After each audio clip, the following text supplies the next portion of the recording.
Alright everyone, today in things we already knew about but now they've been fleshed out a little bit more, Kurt Cobain was indeed murdered. We've known this for quite some time because of the number of inconsistencies within the case. Firstly, the length of the shotgun involved. It was a fairly long weapon.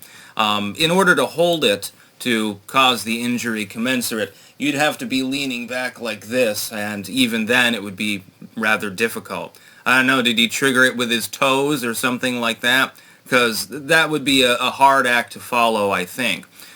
Secondly, you have the suicide note, of course. The first part we know was written by Kurt Cobain. We're aware of this fact. This has been analyzed repeatedly. Nobody really disputes that.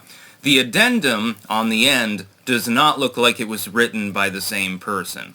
It also doesn't contain the same material. In the first part, you get the depressed rocker. He's like, hey, I'm tired of this. I want to leave my band. I'm upset with life. But there's nothing in there that has suicidal ideation. For instance, people have misconstrued some of the things that I've said when I was sad, and they're like, are you okay? Do you need intervention? And shit like that. And it's like, I'm sad. It doesn't mean I'm going to off myself.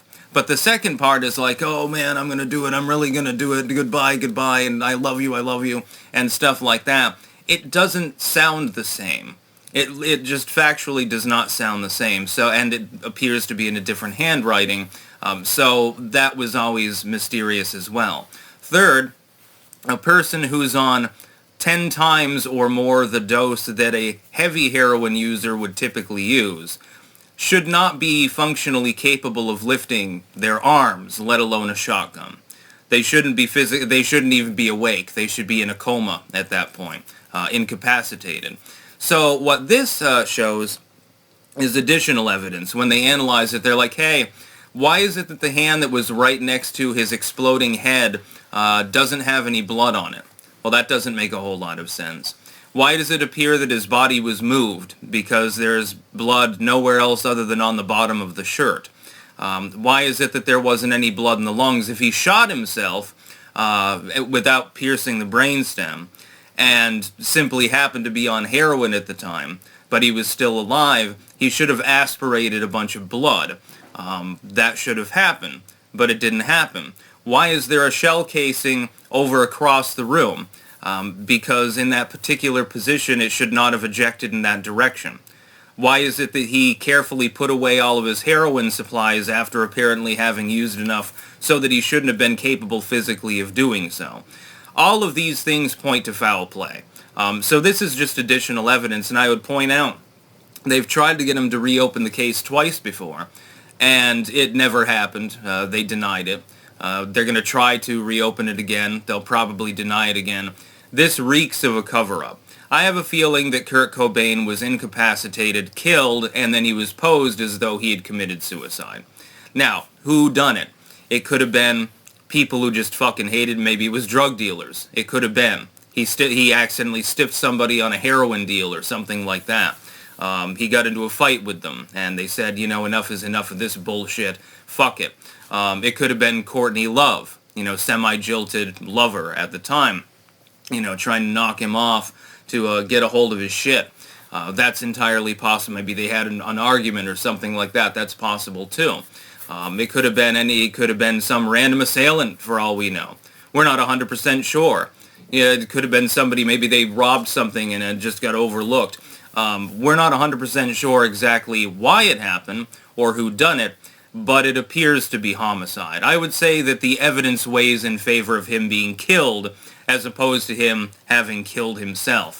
Again, just the fact that he was so incapacitated on heroin effectively rules out his ability physically to kill himself in this manner.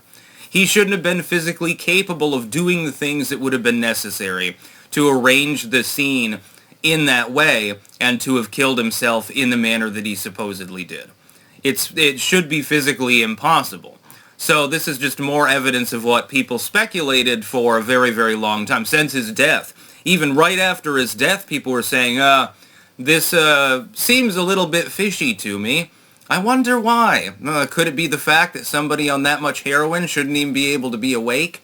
He should have been nodding to the point where he couldn't have even moved.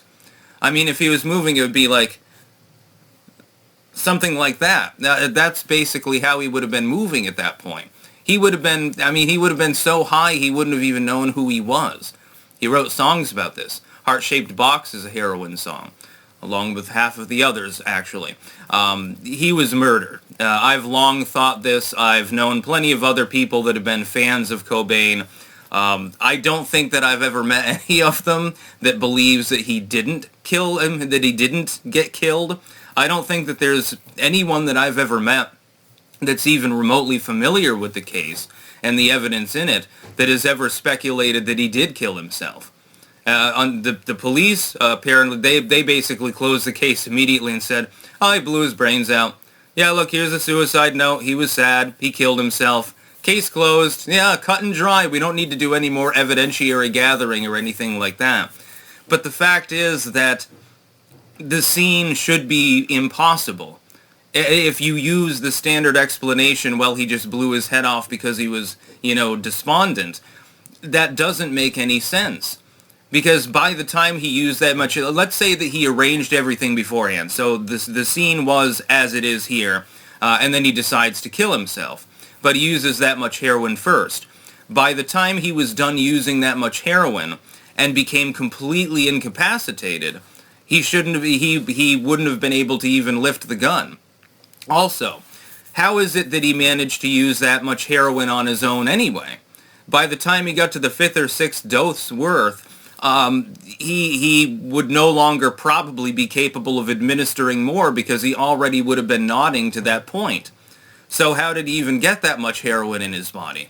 Heroin's really great, but I hyper-concentrated it even more, so this is even more powerful shit. That's basically what he would have had to do. But there's no indicator that this happened. There's basically no possibility that it happened, actually, when you think about it. I believe that he was murdered. These private investigators, they found, hey, he was probably murdered.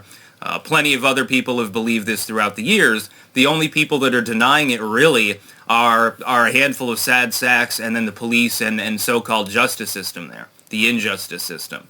I think that somebody wanted him dead for whatever reason. Again, the authorities could have said, well, he's buying all this heroin and shit and propping up, so he single-handedly props up the local drug market, so we got to do something about this. Could have been drug dealers, could have been Courtney Love's thugs, it could have been anything under the sun, but he was murdered. Let's paint the devil on the wall. Kurt Cobain was murdered. That's about all. Peace out.